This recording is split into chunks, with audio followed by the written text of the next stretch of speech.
Hey guys, welcome back to our channel Mumbai పిల్ల. ఎలా ఉన్నారు అందరూ? నేనైతే చాలా బాగున్నాను. భూమి మీద స్వచ్ఛమైన గాలి దొరికే ప్లేస్కి అయితే వెళ్ళాం మేము. అదే మాథెరాన్. దీనిని ఫారెస్ట్ అనొచ్చు, హిల్ స్టేషన్ అనొచ్చు, మాథెరాన్ వాటర్ ఫాల్స్ అని రకరకాలుగా ఉంటుంది గూగుల్లో. One of the best place in Mumbai. ముంబైలో ఫుడ్ మనం బయట తినగలిగేదైతే ఉండదు కదా, అందుకోసమే మార్నింగ్ లేచి ఫుడ్ ప్రిపేర్ చేసి ఇంకా రెడీ అయ్యాం. ఫుడ్ ప్రిపేర్ చేసాం లంచ్ కోసం. అయితే బయటనే ఇడ్లీ తినేసి వెళ్తున్నాం. ఇడ్లీ అయితే ఒక మాదిరిగా ఉంటుందండి, పర్లేదు, తినొచ్చు. ఆ తమ్ముడికి ఇక్కడికి వచ్చిన కష్టాలు తీరలేదు, తినిపిస్తున్నాడు వాడికి. ఇంట్లో అవ్వని రోడ్డు మీద అవ్వని ఎక్కడ అవ్వని వాడి టైమింగ్ వాడిదే. హనీగడ్ చాలా లేటుగా తింటాడు. రోడ్డు మీద బండి పెట్టి సెల్ చేయకూడదు, సెల్ చేస్తున్నారని చెప్పి పోలీసులు వచ్చారు చూడండి. మేము ఉండేదైతే చెంబూరులో. చెంబూరు నుంచి కుర్లా వచ్చి, కుర్లా నుంచి లోకల్ ట్రైన్ తీసుకొని నెరల్ స్టేషన్కి వెళ్తున్నాం. ఈ లోపల దారి మధ్యలోనే మా వాళ్ళు స్లెప్ట్. స్టేషన్ దగ్గరకు వస్తున్న టైంలోనే మనకి నేచర్ వ్యూ అయితే స్టార్ట్ అయిపోతుంది. చాలా క్లౌడీగా మొత్తం హిల్స్ని కూడా కప్పేసాయి మబ్బులతో.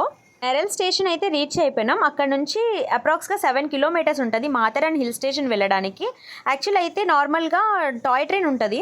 7 కిలోమీటర్స్ ఘాట్ రోడ్ కూడా టాయ్ ట్రైన్ మీద వెళ్తే చాలా బాగుంటుంది. బట్ మేము వెళ్ళింది రైనీ సీజన్లో కాబట్టి టాయ్ ట్రైన్ అవైలబుల్గా లేదు.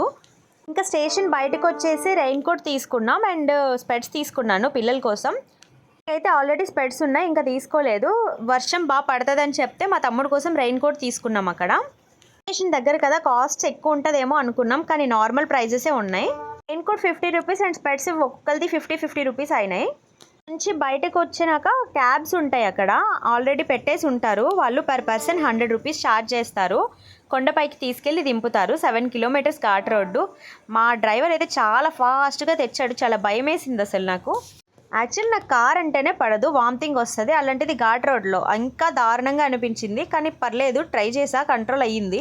మొత్తానికి రీచ్ అయిపోయినాం. అయిపోయినాక అడల్ట్కి 50 రూపీస్, చైల్డ్ 25 రూపీస్ అనుకుంటా. టికెట్ తీసుకొని లోపలికి ఎంట్రీ అయినాం. అమన్ లాడ్జ్ అంటారు. ఇక్కడ నుంచి ట్రైన్ ఉంటుంది మాథెరాన్ స్టేషన్ వరకు. మాథెరాన్ అనేది చిన్న విలేజ్, ఫారెస్ట్ ఏరియాలో ప్రజలు నివసిస్తున్నారు అక్కడ. ఆ ఏరియాని చూడడానికి అయితే మనం వచ్చాం. చాలా అంటే చాలా బాగుంది. వీడియోస్ అన్నీ చూడండి. నెక్స్ట్ పార్ట్ 2 కూడా వస్తుంది. ఎవరైనా వెళ్ళే వాళ్ళకి యూజ్ అవుతుందని ఇంత డీటెయిల్గా చెప్తున్నాను నేను. ఇక్కడ 7 or 8 వ్యూ పాయింట్స్ ఉంటాయి. ప్రతిదీ దారిలో రాసి ఉంటుంది. లాడ్జ్ నుంచి మాథెరాన్కి కూడా టాయ్ ట్రైనే ఉంటుంది. మేము నడుచుకొని వెళ్దామని చెప్పి టాయ్ ట్రైన్ ఎక్కలేదు, కానీ ఫోటోలకు మాత్రం ఫోజులు ఇచ్చాం. ట్రైన్ ట్రాక్ మీద నడుస్తుంటే ఆ మజాయే వేరబ్బా. ఇంతలో వర్షం. నేను వర్షం కోసం వీడియో తీసుకోవడానికని ఫోన్ పౌచ్ కూడా కొనుక్కున్నాను. వర్షం పడిన తగ్గేదేలే అనుకుంటూ ఇంకా మేము రెయిన్ కోట్స్ వేసుకొని మరీ వెళ్ళిపోతున్నాం. చాలా ఫన్ అనిపించింది. ఫ్యామిలీతో ప్రతి ఒక్కరు వెళ్ళాల్సిన ట్రిప్ ఇది.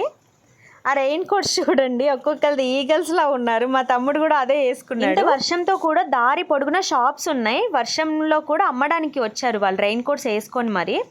రెయిన్ కోట్ కాస్త చిరిగిపోయింది హెడ్ దగ్గర. అది సెలెక్ట్ చేసింది నేనే. బ్లూ అని చెప్పి తీసుకోమన్నావు కదా అని వాళ్ళు జోక్స్ ప్లే చేస్తున్నారు. దానికోసమే నవ్వుతున్నాము. ఆయన ఒక్కడు మాత్రమే రెయిన్ కోట్ తెచ్చుకోలేదు, అంబ్రెల్లా వేసుకున్నాడు. కానీ అతను మాత్రమే తడిచిపోలేదు, మేము మొత్తం తడిచిపోయాం. దారి మధ్యలో మంకీస్ ఉన్నాయని తెలిసి కూడా పల్లీలు కొనుక్కొని స్టైల్ కొట్టుకుంటూ తింటూ వెళ్తున్నాను.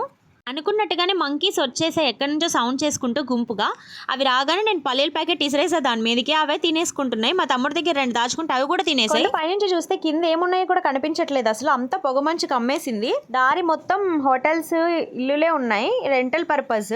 ఎవరు వెళ్ళినా కూడా అక్కడ 2 days స్టే చేసి మొత్తం తిరగచ్చు. ఆల్ వ్యూ పాయింట్స్ కవర్ చేయాలనుకున్న వాళ్ళు ఒక 2 days స్టే చేసినట్టే చూడండి. దారి మధ్యలో మొత్తం ఎక్కడ చూసినా రెయిన్ కోట్స్, వాటర్, ఫుడ్ అన్నీ దొరుకుతూనే ఉన్నాయి, చెప్పల్స్తో సహా. నో ప్రాబ్లం, ఏది లేకపోయినా మనకి దారిలో దొరికేస్తుంది. Same cost. కొండ కింద ఒకటే కాస్ట్, కొండ పైన కూడా ఒకటే కాస్ట్. మైరా వ్యూ పాయింట్కి అయితే వచ్చేసాం. ఇక్కడ నుంచి చూస్తే చాలా బాగుంది. కొండల మధ్య వాటర్ ఫాల్స్ అంతా. ఏదైనా కూటి కోసమే కోటి విద్యలు అంటారు కదా, వీళ్ళని చూస్తే అనిపించింది ఆ ఏజ్లో కూడా చాలా కష్టపడుతున్నారు. ఎలా నడిచేసామో కూడా తెలియకుండానే 2 కిలోమీటర్స్ నడిచేసి మాథెరాన్ రీచ్ అయిపోయినాం. పార్ట్ 2లో మాథెరాన్ చూపిస్తాను.